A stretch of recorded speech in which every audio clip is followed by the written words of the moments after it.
سبحان الله والحمد لله لا إله إلا الله الله أكبر. الحمد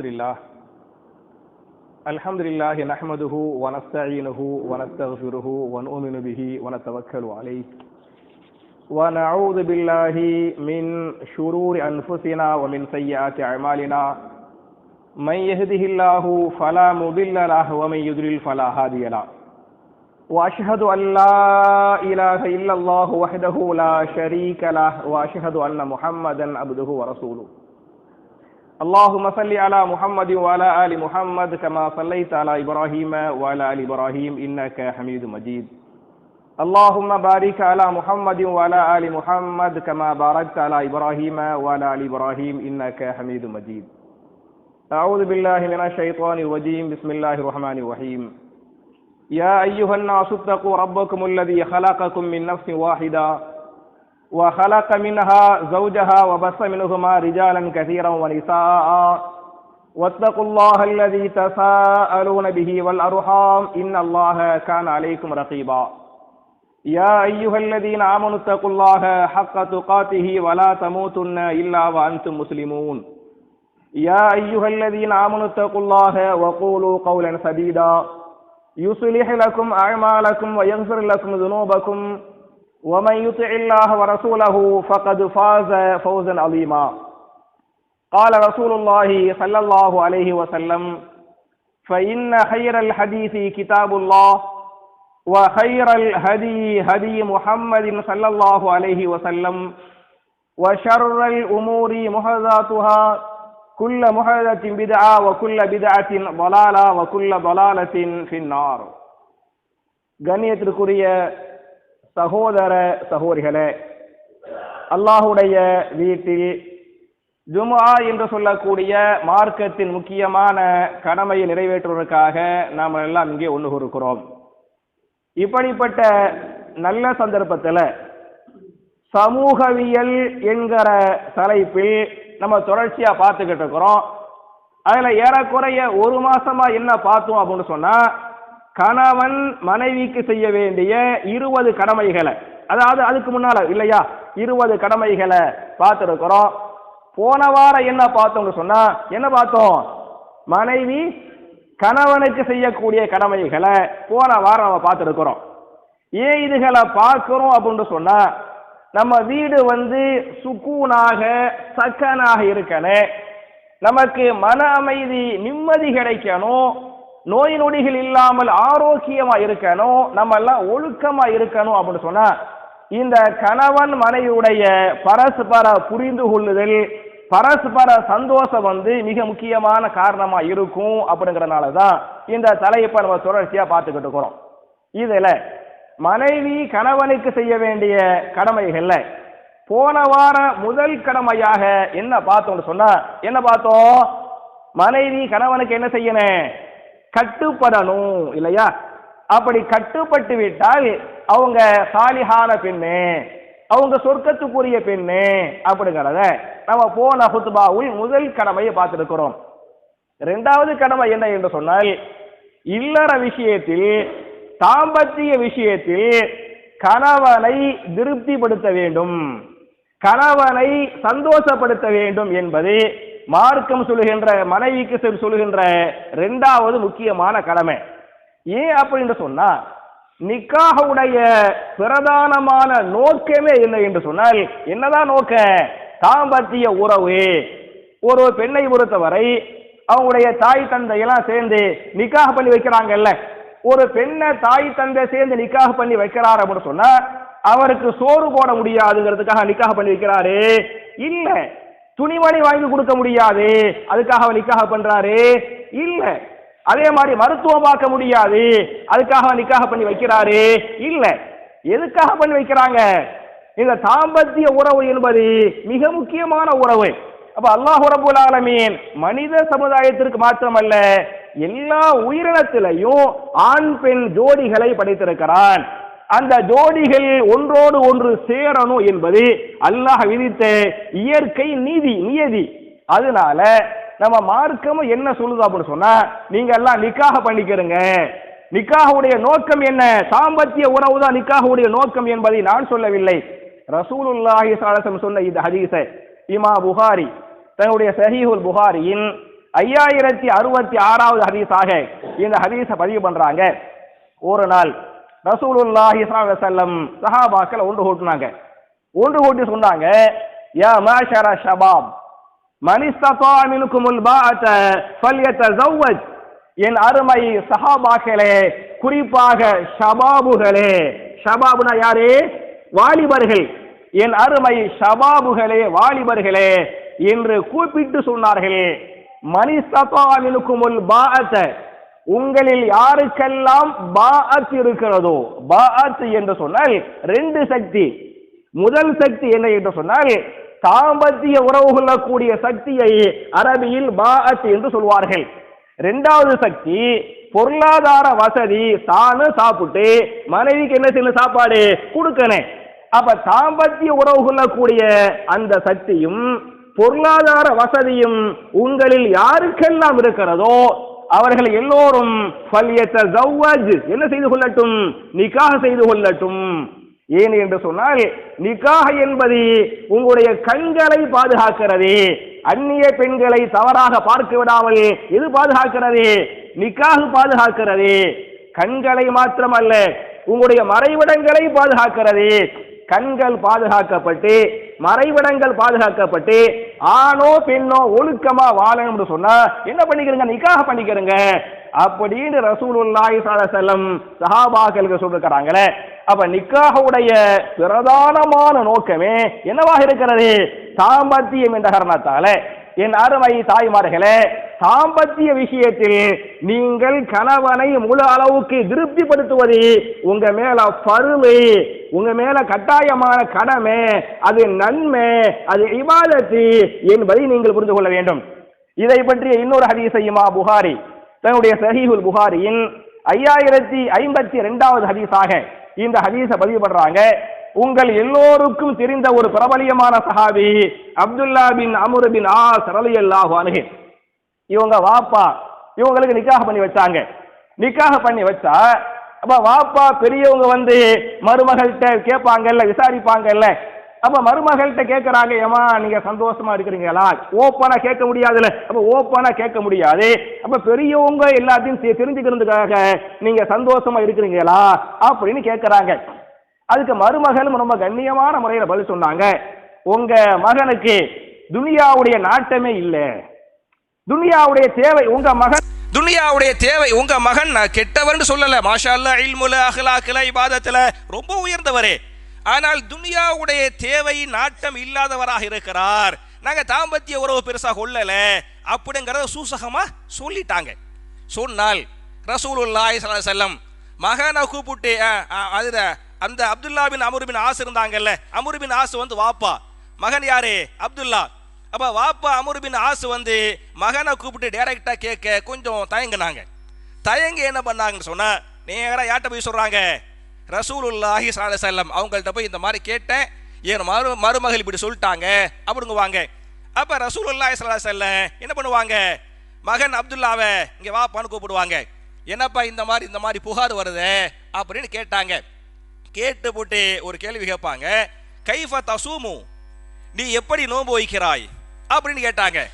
சொன்னாரு பதிலு, அசூபுக்குள்ள யௌமின், நான் டெய்லி என்ன செய்யறேன்? நோன்பு வச்சிடறேன். அப்ப நோன்பு வச்சா பகல் காலத்துல கூட முடியாது பத்தியாலா. அப்ப அசூமுக்குள்ள யௌமின், டெய்லி நோன்பு வச்சிடற ரசூல்லா அப்படின்றாரு. அப்புறம் கேட்டாங்க, கைஃப தஹ்திமு, நீ குர்ஆனை எப்படி ஓதுகிறாய், எப்படி ஹத்தம் பண்ணுகிறாய், எப்படி முடிக்கிறாய் அப்படின்னு கேட்டாங்க. அதுக்கு சொன்னாரு, அஹ்திமுக்குள்ள லைலத்தின், ஒவ்வொரு இரவிலும் நான் குர்ஆனை ஓதி முடித்து விடுகிறேன். புரிஞ்சா? அப்ப சஹரு டு இஃப்தார் வர சௌமு, நோபு உறவு கொள்ள முடியாது. அப்ப இஃப்தாருக்கு பிறகு பாத்தீங்களாக்கே என்ன பண்ண ஆரம்பிச்சிடறாரு? குர்ஆனை ஓத ஆரம்பிச்சிடறாரு. எது வர? சஹரு வர. அப்ப குர்ஆனை ஓதுறதுனால என்ன செய்ய முடியல? தாம்பத்திய உறவு கொள்ள முடியல, கொள்றது இல்ல அப்படின்றாரு. அப்ப ரசூலுல்லாஹி ஸல்லல்லாஹு அலைஹி வஸல்லம் சொன்னாங்க, எப்பா நீ இப்படிலாம் நோன்பு வைக்காதப்பா, இப்படிலாம் நோன்பு வைக்க மார்க்கம் சொல்லல, ஃபர்லா வை. அதை தாண்டி சுன்னத்துகளை வைக்க வேண்டுமா? அரஃபா நோன்பு போய், ஆஷுரா நோன்பு போய், மாசத்துக்கு 3 நோன்பு போய், வாரத்துக்கு 2 நோன்பு போய், டெய்லியெல்லாம் என்ன பண்ணக்கூடாது? நோன்பு வைக்கக்கூடாதுப்பா அப்படின்னு சொல்லிவிட்டு குர்ஆனை நீ எப்படி ஓத வேண்டும், ஓதி முடிக்க வேண்டும் என்று சொன்னால் 1 மாசத்துக்கு ஒரு குர்ஆனை ஓதி முடி. அப்படி ஹதீஸ். இக்ராஉல் குர்ஆன ஃபீ குல்லி ஷஹ்ரின், 1 மாதத்தில் ஒரு குர்ஆனை ஓதி முடி அப்படின்றாங்க. மாசம் சம்பளம் வாங்குறோமா இல்லையா, அது மாதிரி மாசம் என்ன செய்யுங்க, குர்ஆனை ஓதி முடிச்சிருங்க அப்படின்றாங்க. யா ரசூலல்லாஹ் அதீகு, நான் அதை விட தாக்கத்து உள்ளவனா இருக்கிறேனே அப்படின்றாங்க. அதை விட ஜாஸ்தியா ஓத முடியுமே அப்படின்றாங்க. அப்படியாப்பா, 20 நாளையில ஒரு குர்ஆனை ஓதி முடி அப்படின்றாங்க. யா ரசூலல்லாஹ் ஒரு குர்ஆனை ஓதி முடிக்க 20 நாளா? நமக்கெல்லாம் 200 நாளே பத்தாது. ஆனா அவர் சொன்னார் 20 நாளா அப்படின்றாரு. அப்படின்னு அப்படியாப்பா, நீ 1 வாரத்துல ஓதி முடிப்பா அப்படின்றாங்க. யா ரசூலல்லாஹ் ஒரு குர்ஆனை ஓதி முடிக்க 1 வாரமா? ரொம்ப ஜாஸ்தியா இருக்குதே அப்படின்றாங்க. அப்படின்னா 3 நாள்ல ஓதி முடிச்சிரு, அதுக்கு மேல ஓதாத. அப்ப இரவில் உன் கண்ணுக்கு செய்ய வேண்டிய கடமை இருக்கிறது, உன் மனைவிக்கு செய்ய வேண்டிய கடமை இருக்கிறது, அந்த கடமைகளை முழுமையாக நிறைவேற்று என்று நபிகள் நாயகம் ஸல்லல்லாஹு அலைஹி வஸல்லம் அந்த சஹாபிக்கு பதில் சொன்னாங்கன்னு சொன்னார். அப்ப திருமணத்தின் மூலமாக தாம்பத்திய உறவு என்பது ஒரு இபாதத்து, ஒரு நன்மை என்பதற்கு இந்த ஹதீஸ் சான்றா இல்லையா? மட்டுமல்லாமல் என் அருமை தாய்மார்களே, சகோதரிகளே, இந்த தாம்பத்திய உறவு என்பது அது ஒரு நன்மை, அது ஒரு அஜிர், அது ஒரு இபாதத்து என்று நான் சொல்லவில்லை. இமாம் முஸ்லிம் அவர்கள் தங்களுடைய சஹீஹ் முஸ்லிமில் 1006வது ஹதீஸாக இந்த ஹதீஸை பதிவு பண்றாங்க. ஃபீ புதுஇ அஹதிக்கும் சதகா, நீங்கள் உங்களுடைய மனைவியோடு கொள்ளக்கூடிய உறவுகோட, தாம்பத்திய உறவுகோட என்னவாக இருக்கிறது? சதகாவாக, நன்மையாக, அஜிராக, இபாதத்தாக இருக்கிறது என்று நபிகள் நாயகம் ஸல்லல்லாஹு அலைஹி வஸல்லம் சஹாபாக்கள் சொல்றாங்க. இதை எப்ப தெரியுமா சொன்னாங்க? சும்மா டக்குன்னு இப்படி சொல்லல. எப்படி சொல்றாங்கன்னு சொன்னா, முதல்ல சொல்றாங்க பி குல்லி தஸ்பீஹத்தின் சதகா, நீங்கள் சொல்லுகின்ற சுப்ஹானல்லாஹ், சுப்ஹானல்லாஹ் என்று சொல்லக்கூடிய ஒவ்வொரு தஸ்பீஹும் என்ன? சதகா. நீங்கள் சொல்லுகின்ற அல்ஹம்துலில்லாஹ், அல்ஹம்துலில்லாஹ் என்று சொல்வது சதகா, நன்மை. அல்லாஹு அக்பர், அல்லாஹு அக்பர் என்று சொல்வது என்ன? சதகா, நன்மை. லா இலாஹ இல்லல்லாஹ், லா இலாஹ இல்லல்லாஹ் என்று சொல்வது சதகா, நன்மை. அல் அம்ரு பில் மஅரூஃப், நன்மைகளை ஏவுவது என்ன? சதகா, நன்மை. வன் நஹி அனில் முன்கர், பாவங்களை விட்டும் தடுப்பது என்ன? சதகா, நன்மை என்று இந்த 6ஐ சொல்லிவிட்டு 7வது சொல்ற. முதல்ல சுப்ஹானல்லாஹ், 2வது அல்ஹம்துலில்லாஹ், 3வது அல்லாஹு அக்பர், 4வது லா இலாஹ இல்லல்லாஹ், 5வது நன்மையை ஏவுறது, 6வது என்ன? தீமைகளை விட்டும் தடுப்பு. இப்படி இபாதத்து பாருங்க. இந்த இபாதத்தை தஸ்பீஹாத்துகளோடு சொல்லிட்டு சொல்றாங்க, ஏப்பா இதுகள் மட்டும் இல்லப்பா, ஓ மனைவியோடு அல்லது உங்க கணவர்களோடு நீங்கள் சேருவதும் சதக்காப்பா, இபாதத்துப்பா அப்படின்னு ரசூலுல்லாஹி ஸல்லல்லாஹு அலைஹி வஸல்லம் சஹாபாக்கள் சொன்னாங்க. சஹாபாக்களுக்கு ஆச்சரியம். கேட்கறாங்க கேள்வி, யா ரசூலல்லாஹ், யதி அஹதுனா ஷஹ்வதஹு ஃபீஹா அஜ்ருன், ஒருத்தர் தாம்பத்திய உறவு கொள்றார் அப்படின்னு சொன்னா அவருடைய ஷஹ்வத்தை நீக்குவதற்காக பண்ணுங்க. ஷஹ்வத்னா உடல் இச்சை, உடல் ஆசை. அப்ப அவருக்கு உடல் தேவை இருக்கிறது, அவருடைய ஆசை, அவருடைய ஷஹ்வத்தை என்ன செய்யணும்? நிறைவேற்றனே.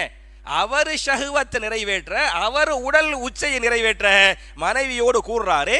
ஃபீஹா அஜ்ருன், அதுக்கு கூட அஜர் இருக்குதா, அதுக்கு கூட கூலி இருக்குதா அப்படின்னு கேட்டாரு. ரசூலுல்லாஹி ஸல்லல்லாஹு அலைஹி வஸல்லம் அழகா தர்க்கரீத பதில் சொல்லுவாங்க. லவ் வலஅஹா ஃபீ ஹராமின் அகான அலைஹி விஸ்ருன், அதே செயலை அவர் ஹராமில் செய்துவிட்டால், அதே செயலை மனைவி அல்லாத இன்னொரு பெண்ணோடு செய்து ஹராமாக செய்துவிட்டால் அது பாவமா, பாவம் இல்லையா அப்படின்னு கேட்டாங்க. அவர் ஆமா பாவம் தான் அப்படின்னு அந்த சஹாபி சொன்னாரு. அப்ப ரசூலுல்லாஹ் சொல்லுவாங்க, இதா வலஅஹா ஃபில் ஹலால், அதே வேலையை, அதே செயலை நீங்கள் ஹலாலாக செய்தால், அதே உறவை நீங்கள் ஹலாலாக நடந்து கொண்டால் கானலஹு அஜ்ருன், அது அவருக்கு என்னவாக இருக்கிறது? நன்மையாக, கூலியாக இருக்கிறது என்று ரசூலுல்லாஹி ஸல்லல்லாஹு அலைஹி வஸல்லம் இந்த தாம்பத்திய உறவு சதகா, இது அஜ்ரு, இது இபாதத்து, இது நன்மைன்னு சொன்னாங்கன்னு சொன்னா, அப்ப இது எவ்வளவு அவசியங்கிறதுக்கு இந்த ஹதீஸுகள் தெளிவான சான்று என்பது மாத்திரமல்லாமல் இது எவ்வளவு பெரிய அஜ்ருங்கிறதுக்கு நான் ஒரு ஹதீஸ் சொல்றேன். இமாம் முஸ்லிம் தங்களுடைய சஹீஹ் முஸ்லிமில் 2456வது ஹதீஸாக இந்த ஹதீஸை பதிவு பண்றாங்க. ஒரு மனைவி தாம்பத்திய விஷயத்துல கணவனுக்கு முழு அளவுக்கு சப்போர்ட் பண்றாங்க, கணவனை திருப்திப்படுத்துறாங்க, கணவனை சந்தோஷப்படுத்துறாங்க அப்படின்னு சொன்னா அது எவ்வளவு பெரிய அஜருங்கிறதுக்கு ஒரு ஹதீஸை இமாம் முஸ்லிம் பதிவு பண்றாங்க. நபிகள் நாயகம் ஸல்லல்லாஹு அலைஹி வஸல்லம் மேராஜுக்கு போனாங்கல்ல, அந்த மேராஜில் சொர்க்கம் காட்டப்பட்டதா இல்லையா? ரசூல் ஸல்லல்லாஹு அலைஹி வஸல்லம் சொர்க்கத்தை பார்த்தாங்களா இல்லையா? சொர்க்கத்தில் பல்வேறு மாளிகைகளை பார்த்தாங்களா இல்லையா? இந்த மாளிகை யாருக்கு சொந்தமானது? உமர் ரலியல்லாஹு அன்ஹுக்கு சொந்தமானது. இந்த மாளிகை பிலாலுக்கு சொந்தமானது என்றெல்லாம் சொல்லப்பட்டதா இல்லையா? அதுல ஒரு மாளிகையை பார்க்கறாங்க. அந்த மாளிகையில ஒரு ஓசையை, ஒரு பேசக்கூடிய சத்தத்தை கேட்கறாங்க. கேட்டுப்பட்டு சொல்றாங்க, இந்த மாளிகை யாருக்குரிய மாளிகை அப்படின்னு ரசூலுல்லாஹி ஸல்லல்லாஹு அலைஹி வஸல்லம் ஜிப்ரீல் அலைஹிஸ்ஸலாத்தை வந்து கேட்கறாங்க. சொல்றாங்க, ஹாதிஹி உமைஸா பின்த் மில்ஹான், இந்த மாளிகை யாருக்குரிய மாளிகை என்று சொன்னால் உமைஸா பின்த் மில்ஹானுக்குரிய மாளிகை. உமைஸா யார் என்று சொன்னால் இந்த பேர் உங்களுக்கு தெரியாம இருக்கலாம். உங்களுக்கு தெரிஞ்ச பளிச்சிண்டு ஒரு சஹாபியை நான் சொல்லணும் அப்படி சொன்னா அனஸ் பின் மாலிக் ரலியல்லாஹு அன்ஹு. கேள்விப்பட்டிருக்கிறீல்ல? ரசூலுல்லாஹ்வுக்கு 10 வருஷம் பணிவிடை செஞ்சார்ல அனஸ் பின் மாலிக் ரலியல்லாஹு அன்ஹு. அவங்க உம்மா பேர் என்ன? உம்மு சுலைம். வரலாறு புரியுதா இல்லையா? போகும்போது கேட்பேன் இன்ஷா அல்லாஹ். புரிஞ்சா? அனஸ் பின் மாலிக் ரலியல்லாஹு அன்ஹு அவங்க உம்மா பேர் என்ன? உம்மு சுலைம் ரலியல்லாஹு அன்ஹா. இந்த உம்மு சுலைமின் இயற்பெயர் என்ன என்று சொன்னால் உமைஸா. சரியா? இயற்பெயர் என்ன? உமைஸா. அப்ப சொல்றாங்க, இது வந்து உங்க சஹாபிய பெண் இருக்கிறாங்கல்ல, இந்த உமைஸாவுக்கு சொந்தமான சொர்க்கத்து மாளிகை என்று சொல்லப்பட்டது. கீழே வர்றாங்க, கூப்பிடுவாங்க அந்த அம்மாவை, ஏமா உனக்காக சொர்க்கத்துல ஒரு மாளிகை இருக்குதுமா அப்படின்னு சொல்லிவிட்டு, என்ன காரணம்? அவங்க கணவனை திருப்திப்படுத்துகின்ற விஷயத்தில், தாம்பத்திய விஷயத்தில் முழு அளவுக்கு கணவனை சந்தோஷப்படுத்தினாங்க. அதுக்காக அவங்களுக்கு சொர்க்கத்தில் என்ன இருக்குது? ஒரு மாளிகை இருக்குது என்று நான் சொல்லவில்லை, ரசூலுல்லாஹி ஸல்லல்லாஹு அலைஹி வஸல்லம் அந்த அம்மையார்ட்ட சொன்னாங்க என்று ஹதீஸ் பேசுகிறது. அப்ப என் அருமை தாய்மார்களே, சகோதரிகளே, அப்ப இல்லறத்தில் கணவனை சந்தோஷப்படுத்துவது ஒரு பெரிய ஒரு நன்மை. சொர்க்கத்தை தருவது மாத்திரமல்லாமல் சொர்க்கத்தில் மாளிகையை தருங்கிறதுக்கு இந்த ஹதீஸ் ஆதாரம். அதனால தான் ஒவ்வொரு நன்மையான காரியத்தை நம்ம ஆரம்பிக்கும் போது துவா சொல்லிவிட்டு ஆரம்பிக்கணுமா இல்லையா? ஒலு செய்கிறோம், பிஸ்மில்லா, அப்படித்தானே? பள்ளிக்குள்ள வர்றோம், பள்ளிக்குள்ள ஓரமாக என்ன சொல்லுவோம்? அல்லாஹும்ம பிஸ்மிக அமூத்து வஹயா, அதானே ஓதுவோம். என்ன ஓதுனே? அல்லாஹு மஃப்தஹ் லி அபுவாப ரஹ்மத்திக அப்படின்னு ஓதுவோமா இல்லையா? இபாதத்தை முடிச்சு போட்டு வெளியே போறோம், அல்லாஹும்ம இன்னி அஸ்அலுக மின் ஃபضலிக அப்படி. அப்ப ஒவ்வொரு டயத்திலையும் ஒரு துவா, குட்டி குட்டி துவா இருக்குதா இல்லையா? அது மாதிரி சுப்ஹானல்லாஹ் யோசிச்சு பாருங்க. தாம்பத்திய உறவின் பொழுதும் நீங்கள் ஒரு துவாவை ஓதுங்கள். ஒரு இபாதத்துங்கிறனால, ஒரு நன்மைங்கிறனால அந்த நன்மையை துவாவோடு ஆரம்பிங்க. புரிஞ்சா? அது புது மாப்பிள்ளைக்கு மட்டுமல்ல, எல்லா மாப்பிள்ளைகளுக்கும், எல்லாத்துக்கும் இந்த ஹதீஸ் வந்து பொருந்தும். இதை இமாம் புகாரி தங்களுடைய சஹீஹுல் புகாரியின் 3271வது ஹதீஸாக இந்த துவாவை பதிவு பண்றாங்க. பிஸ்மில்லா அல்லாஹும்ம ஜன்னிபுன ஷைத்தான் வ ஜன்னிபி ஷைத்தான மா ரஸக்தனா என்பதை நீங்கள் ஓதிக்கொள்ளுங்கள். அர்த்தமுடைய துவாவுடைய அர்த்தம் என்ன? பிஸ்மில்லா. அர்த்தம் உங்களுக்கு தெரியும். அல்லாஹும்ம ஜன்னிபுன ஷைத்தான், அல்லாஹ்வே எங்கள் 2 பேரையும் ஷைத்தானிய தீங்குகளை விட்டும் பாதுகாப்பாயாக. எங்கள் 2 பேரை மாத்திரமல்ல, வ ஜன்னிபி ஷைத்தான மா ரஸக்தனா, இந்த உறவின் மூலமாக எங்களுக்கு நீ வாரிசுகளை தருவாய, எங்களுடைய வாரிசுகளையும் பிள்ளை குட்டிகளையும் ஷைத்தானிய தீங்குகளை விட்டும் பாதுகாப்பாயாக அப்படின்னு துவா சொல்லிவிட்டு நீங்க உறவு கொள்ளுங்க என்று ஹதீஸ் பேசுகிறது. அப்ப அது ஒரு இபாதத்துங்கிறதுக்கு இந்த துவா சான்றா இல்லையா? அதனால தான் ஒரு ஹதீஸை இமாம் திர்மிதி அவர்கள் தங்களுடைய ஜாமிஉ திர்மிதில 1160வது ஹதீஸா பதிவு பண்றாங்க. இதா தஅ ரஜுலு ஜௌஜதஹு, ஒரு கணவர் தன்னுடைய மனைவியை அழைக்கிறார், லி ஹாஜத்திஹி, தன்னுடைய ஹாஜத்துக்காக அழைக்கிறார், தேவைக்காக. இந்த இடத்துல எந்த தேவை? இந்த உறவு, தாம்பத்திய உறவு தேவை. அந்த ஹாஜத்துக்காக கணவன் மனைவியை அழைத்தால் ஃபல் தஅதிஹி, அவள் சென்று விடட்டும். அல தன்னூர், அடுப்பறையில் இருந்தாலும் சரி, கிச்சன்ல இருக்கிறாங்க, சமைச்சுக்கிட்டு இருக்கிறாங்க, அந்த மாதிரி டயத்துல கூட கணவன் தேவைக்காக மனைவியை அழைத்தால் அந்த தேவையை பூர்த்தி செய்யட்டும். அப்ப கிச்சன்ல இருந்தா சமைச்சு முடிச்சிட்டு வருவேங்கிறத விட தேவையை பூர்த்தி செய்யணும் ஒரு ஹதீஸ் பேசுகிறது. இன்னொரு ஹதீஸை பார்த்தீங்களாக்க, ஒரு பெண்ணு பிரயாணம் பண்றதுக்காக ஒட்டகத்துல ஏறி உட்கார்ந்து இருக்கிறாங்க. அப்ப கணவர் என்ன செய்யறாரு, அப்புறம் போய்க்கிருவோம் அப்படின்னு கூப்பிடுறாரு. அவங்க என்ன செய்யணும், பிரயாணத்தை தள்ளி போட்டு விட்டு கணவனுக்கு கட்டுப்பட்டு கணவனை சந்தோஷப்படுத்தணும், திருப்திப்படுத்தட்டு என்றெல்லாம் ஹதீசுகள் பேசுகின்றனவே. அப்ப கிச்சனை விட்டு விட்டு அது மாதிரி ஒட்டகத்துல உட்கார்ந்தாலே கணவன் கூப்பிட்டா கணவனை சந்தோஷப்படுத்துங்க என்று சொன்னால் நம்ம மார்க்கத்தில் தாம்பத்தியம் என்பது எவ்வளவு அவசியங்கிறதுக்கு இந்த ஹதீசுகள் தெளிவான சான்று. மட்டுமல்லாமல் என் அருமை தாய்மார்களே, என் அருமை சகோதரிகளே, இப்படி தாம்பத்திய விஷயத்தில் கணவனை திருப்திப்படுத்தவில்லை என்று சொன்னால், ஏன்னா கல்யாணத்துடைய பிரதானமான நோக்கம் என்ன, அப்ப அந்த நோக்கத்தை நிறைவேற்றவில்லை என்று சொன்னால் அவர்களை பற்றிய ஒரு ஹதீஸை இமாம் புகாரி தன்னுடைய சஹீஹுல் புகாரியின் 3237வது ஹதீஸாக இந்த ஹதீஸை பதிவு பண்றாங்க. இதா தஅர் ரஜுல் இம்ராஅத்தஹு, ஒரு கணவர் தன்னுடைய மனைவியை அழைக்கிறார். இலா ஃபிராஷிஹி, ஃபிராஷ்னா பெட், படுக்கறை அறை. இலா ஃபிராஷிஹி, படுக்கை அறைக்காக அவர் தாம்பத்தியத்திற்காக அவர் அழைக்கும் பொழுது ஃபஅபத், அந்த பெண் மறுத்து விட்டால், வரமாட்டேன் என்று அந்த பெண் மறுத்து விட்டால், ஃபபாத கலுபானு அலைஹா, கணவர் அவள் மீது கோபத்தோடு தூங்குகிறார். மறுத்துட்டாங்க, ஓகேன்னு கணவன் ஏத்துக்கிட்டா பிரச்சனை கிடையாது. கணவன் ஏத்துக்கிறாம கணவன் வந்து தூங்குறாரு, இரவு கழிக்கிறாரு. எப்படி கழிக்கிறாரு, கலுபான், கலுபான என்ன, கோபமா, வெறுப்பா, வேதனையா. ஃபமாத ஃபபாத கலுபானு அலைஹா, அந்த மனைவியின் மீது கோபத்தோடு அவர் இரவு கழித்தால் லஅனத்துஹல் மலாயிகா, அந்த பெண் மீது மலக்குமார்கள் லஅனத் பண்ணுகிறார்கள். அந்த பெண்ணை மலக்குகள் சபிக்கிறார்கள். எதுவரை சபிக்கிறாங்கன்னு சொன்னா, எதுவரை சபிக்கிறாங்க, ஹத்தா துஸ்பிஹ, சுபுஹு வரை, சுபுஹு வரை மலக்குமார்கள் அவங்கள சபிக்கிறாங்க என்று ஹதீஸ் பேசுகிறது. அப்ப தாம்பத்திய விஷயத்தில் கணவனை திருப்திப்படுத்தினால் அது நன்மை, சொர்க்கம், சொர்க்கத்தின் மாளிகை.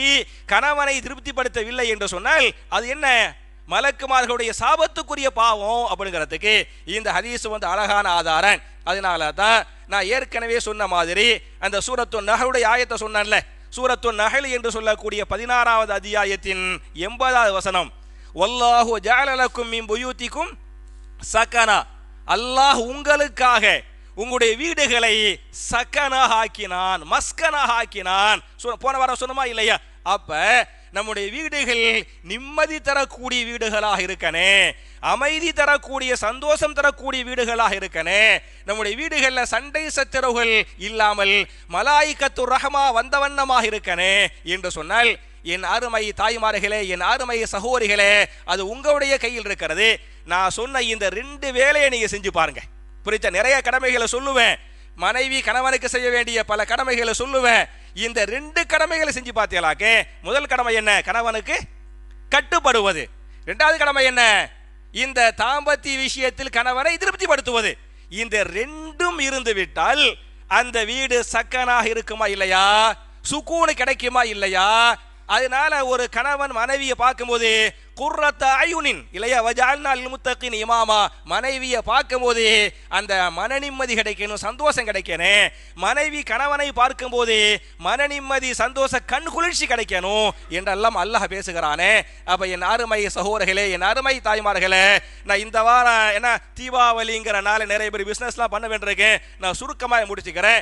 இந்த 2ம் மிக முக்கியமான கடமை. எனவே கணவனுக்கு முழுமையாக கட்டுப்பட வேண்டும். 2வதாக இந்த இல்லற விஷயத்தில் முழு அளவுக்கு கணவனை திருப்திப்படுத்த வேண்டும். இப்படி செய்தால் அது பெரிய நன்மை. அல்லாஹ் உங்களுக்கு எதை கொடுப்பான், சொர்க்கத்தில் மாளிகை கொடுப்பான் என்று சொல்லி, எப்படி சஹாபாக்கள், சஹாபிய பெண்மணிகள் இது விஷயத்தில் அல்லாஹ்வுக்கு பயந்து கரெக்டாக நடந்தாங்களோ அதுபோன்று சரியாக நடக்கக்கூடிய தௌஃபீகை நாம் எல்லோருக்கும் அல்லாஹ் தந்தருள்வானாக என்ற துஆவோடு முடிக்கிறேன். ரப்பனா ஆத்தினா ஃபித் துன்யா ஹஸனத்தன் வ ஃபில் ஆখিরাতি ஹஸனா வ கீனா அஸாபன் நார்.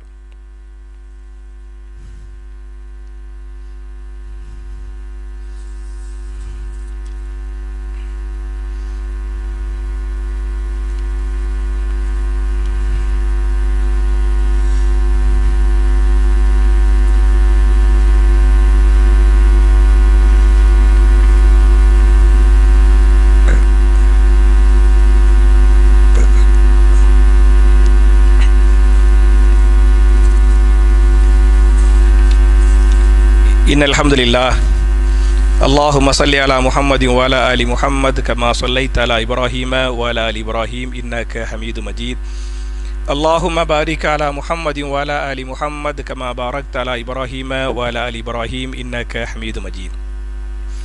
அன்பார்ந்த சகோதரர்களே, தாய்மார்களே, என்னுடைய 2வது ஹுத்பாவில் துஆக்களை பார்த்துக்கிட்டு இருக்கிறோம். துஆவுக்கு முன்னால் 2 அறிவிப்புகள்.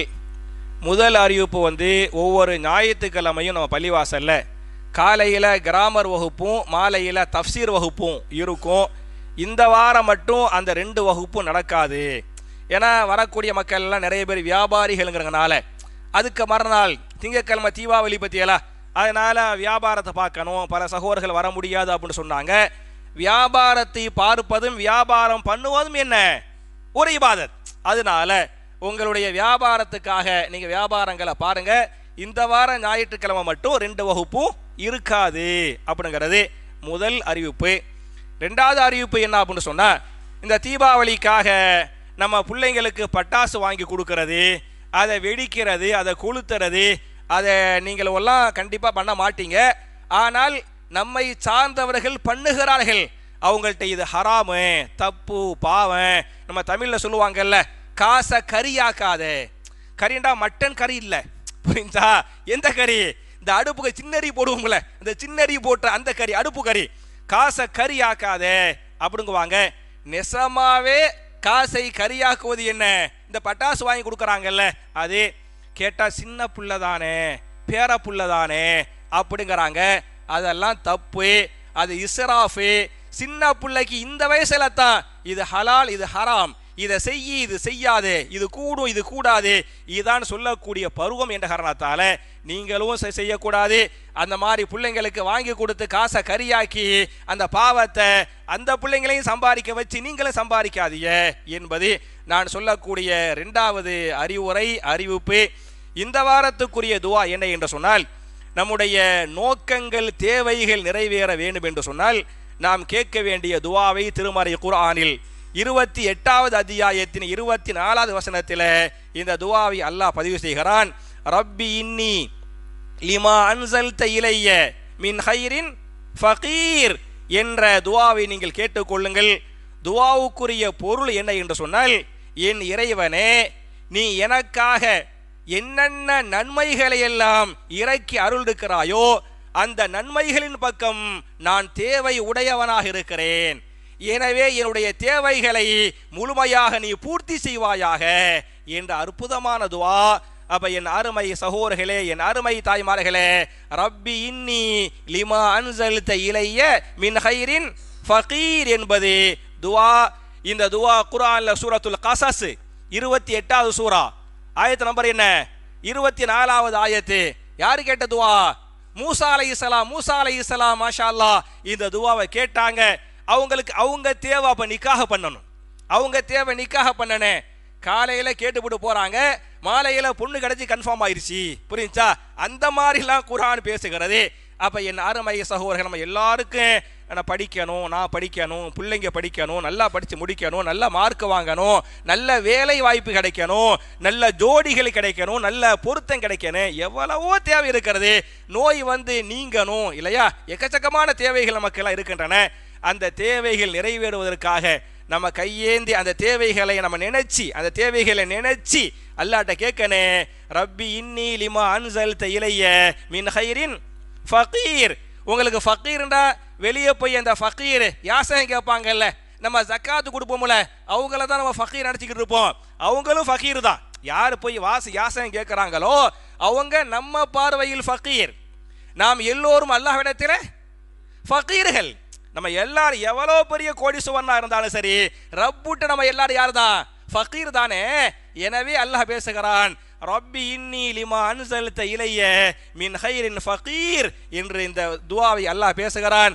எனவே என் அருமை சகோதரர்களே, என் அருமை தாய்மார்களே, திருமறை குர்ஆனில் இது போன்ற என்னென்ன துஆக்களை அல்லாஹ் பதிவு செய்திருக்கிறானோ, நபிகள் நாயகம் ஸல்லல்லாஹு அலைஹி வஸல்லம் என்னென்ன துஆக்களை கேட்டாங்களோ, கேட்க சொன்னாங்களோ, அந்த துஆக்களை எப்படி சஹாபாக்கள் சமிஅனா வ அதானா கேட்டோம் கட்டுப்பட்டோம் என்று அந்த துவாக்களை மனப்பாடம் பண்ணாங்களோ, அந்த துவாக்களை ஓதுனாங்களோ, அந்த துவாக்களை எடுத்து பிற மக்களுக்கு பிரச்சாரம் பண்ணாங்களோ, அதுபோன்ற நன்மக்களாக நாம் எல்லோரையும் அல்லாஹ் ஆக்கி நம்முடைய பாவங்களை மன்னித்து நம்முடைய இபாதத்துகளை அல்லாஹ் அங்கீகரித்து அல்லாஹுவால் பாதுகாக்கப்பட்ட சமுதாயமாக ஒட்டுமொத்த இஸ்லாமிய உம்மத்தையும் அல்லாஹ் ஆக்கி நாளை மறுமையில் மிக உயர்ந்த சொர்க்கமாகிய ஜன்னத்துல் ஃபிர்தௌஸ் என்று சொல்லக்கூடிய அந்த சொர்க்கத்திலே நபிமார்கள், சித்தீகீன்கள், சுஹதாக்கள், சாலிஹீன்களோடு இது போன்று குடும்பமாக நாம் எல்லோரையும் அல்லாஹ் ஒன்று சேர்த்து வைப்பானாக என்ற துவாவோடு முடிக்கிறேன். அல்லாஹும்ம அஇஸ்ஸல் இஸ்லாம வல் முஸ்லிமீன் وأذل الشرك والمشركين ربنا آتنا في الدنيا حسنة وفي الآخرة حسنة وقنا عذاب النار وآخر دعوانا أن الحمد لله رب العالمين.